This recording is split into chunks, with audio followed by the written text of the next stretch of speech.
মক্কাতুল মুকাররমা মসজিদে হারামের ভিতরে প্রতিটা মুহূর্তে প্রতিটা সেকেন্ডে 120টা রহমত আল্লাহ তাআলা নাযিল করেন। সুবহানাল্লাহ বলেন। কয়টা রহমত? 120টা রহমত প্রতিটা মুহূর্তে, সেকেন্ডে না। 100 মুহূর্তে 1 সেকেন্ড পর। একটা সেকেন্ড যেতে তো সময় লাগে না, কিন্তু মুহূর্ত যেতে কল্পনার আগে, চিন্তা করার আগে, নড়াচড়া করার আগে মুহূর্তে যেতে শেষ হয়ে যায়। 100 মুহূর্তে মোমেন্টে 1 সেকেন্ড পর। তাহলে প্রতিটা মুহূর্তে প্রতিটা ক্ষণে 120টা রহমত আল্লাহ নাযিল করেন।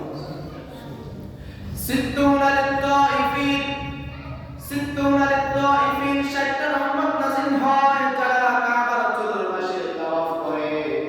ওয়া আরবাউনা লিল-মুসাল্লিন 40টা রহমত নাযিল হয় যারা তাওয়াফ করে না, শুধুমাত্র কাবার চত্বরে নামাজ পড়ে। ওয়া